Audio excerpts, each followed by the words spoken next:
Okay, hello guys and welcome to a new video. Today I'm gonna show you how to import and export your custom workspace manually in Photoshop. So why would you wanna do that? Basically, if you formatted your PC and you wanna keep that customization of your save, or you move down from a PC to another, or you wanna copy it to another PC, you can take the file that contain all the customization of yours and upload it somewhere like in Google Drive or anything safe, or you can even keep it in a USB. The file is not large anyway, or you can keep it in an external hard drive. So this is how it works, and you can import it again easily. And yeah, that's it. Let's get started.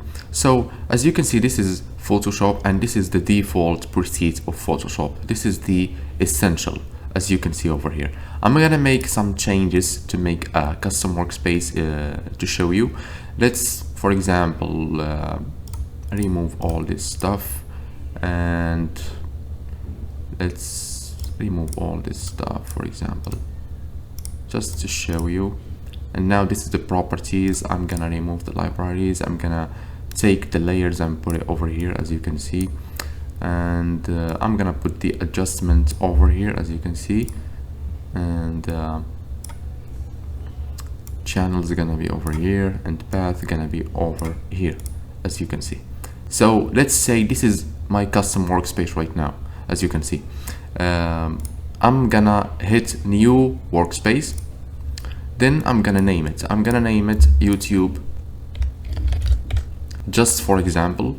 And you can of course hit this checkboxes to keep up the keyboard shortcuts, menus, toolbars. I'm not gonna do that. I'm just gonna hit save. This is just for explaining, as you can see. Now let's hit save. And now, as you can see, this is the workspace I just created. If I went back to the essentials, so let's hit reset the essential first, because we made changes. As you can see, this is the essential. And if I went back to YouTube, this is my custom workspace. Of course, we made changes only on the right side of Photoshop. So this is the main differences over here.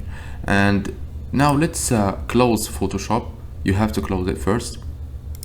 And now hit the search icon and then type the following, type run, as you can see. Now open the run app,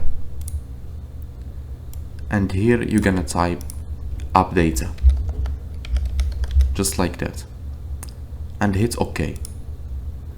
Then you want to go to the roaming folder, and then Adobe folder, and then you want to go to Adobe Photoshop. I have two Photoshop versions in my machine. I have the 2021 and I have the 2024. You want to hit the version that you are obviously using. Now I was using Photoshop 2024.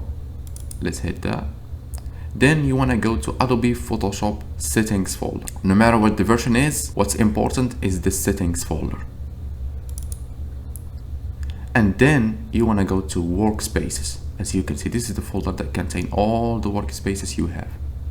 And now, as you can see, this is the YouTube workspace I just created. Now let's move this workspace somewhere else. Let's put it, for example, in the downloads folder, just to remove it from here. Now let's open up Photoshop again. And as you can see, I still have the custom workspace, even if I moved it from there.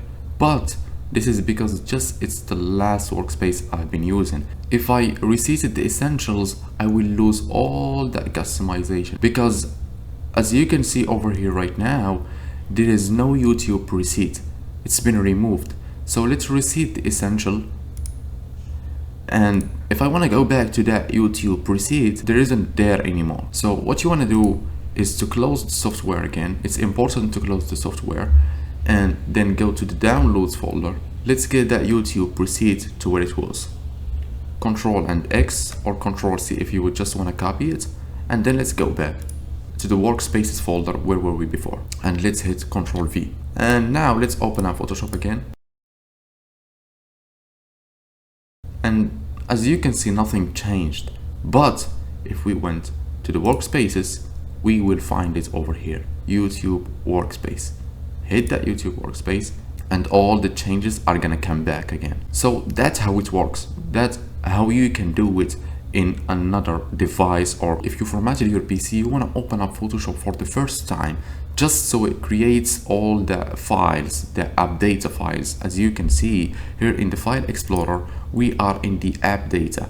If you didn't open up Photoshop at all, you might not find the workspaces folder. You need to open up Photoshop just for the first time, and then you can get the YouTube presets wherever it was. For example, if you upload it in the cloud, you can download it again, or it's in a USB or an external hard drive of yours where you keep your files safe, and you can copy it and put it here again, then you can use it. The same thing if you want to copy it from a device to another. So that's how it works. We made the same thing for the Illustrator. If you are interested, I'll leave the link of that video down below in the description if you are interested. So that was the video for today, guys. I hope you like it. If you like it, don't forget to subscribe and support us with a beautiful comment of yours, and see you in the next video.